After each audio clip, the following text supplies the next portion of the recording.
Y-KIRAN.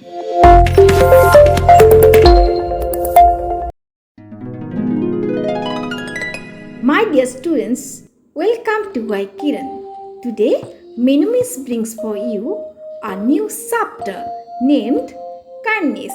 It is for the students of Class 7 and from our English textbook Sunbeam English Reader Part 2.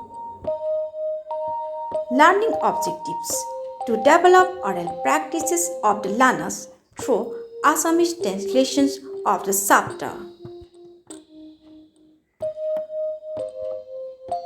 Children, have you ever helped for someone in need? Again, do you behave friendly and warm-hearted for others as well as sympathetic manner for someone? If you can create such types of actions in your life, you may collect kindness. Kindness is doing something positive for someone. Let us, children, come to know the meaning of kindness. Kindness means the quality of being friendly, generous, and considerate.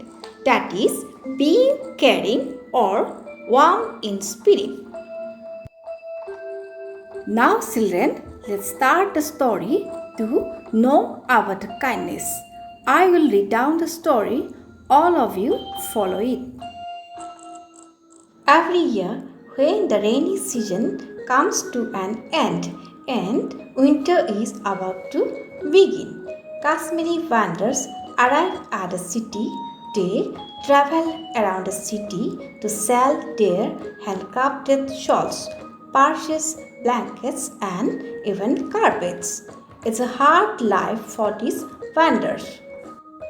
Their hardship does not end with their long journey from Kashmir to the city. In fact, it is just the beginning. They stay at cheap hotels and roam around the city streets all day. They are bent with a load on their backs. Shouting their way, they look for buyers. I would have never known all this if it were not for a son's meeting with a couple of Kashmiri vendors at my brother-in-law's house. We were seated in my brother-in-law's veranda when two Kashmiri vendors who looked like father and son came in. The younger man carried a bundle on his back, while the other frail and old called attention to their ways in a sufficiently loud voice. Kashmiri shawls, Kashmiri shawls. I was surprised when my brother-in-law called the vendors in. I was sure that he needed nothing from them, but he began examining their shawls and short jackets. His wife, my sister, who was in the kitchen, got busy making tea. She knew that her husband wouldn't buy anything from vendors. I felt sorry for them. When my brother-in-law asked me to buy something, I politely declined. He then started chatting with the vendors about their families and their homeland. As they narrated the details of their different lives, I felt sad and guilty at being a party to such behavior.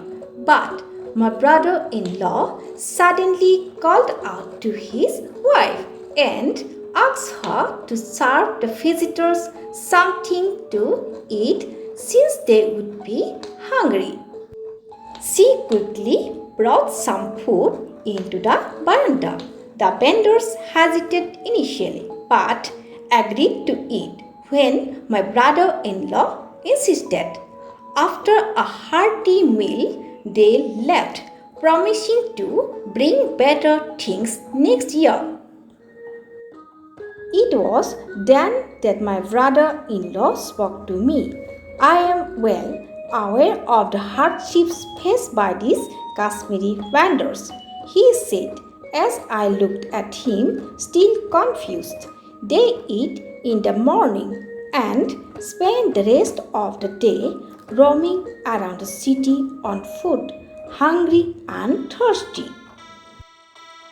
When I saw them, I wanted to offer them food, but they have their pride.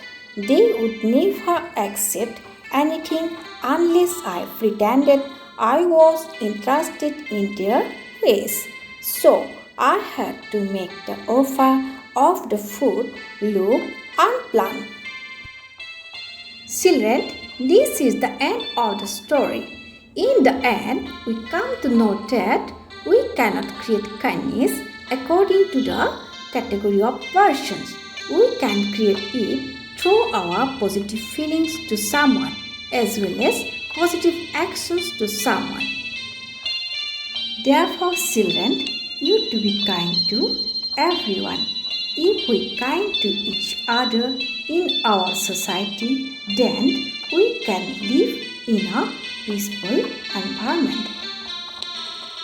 Okay, children, all of you take care of yourself and stay happy at your home as well as at your society.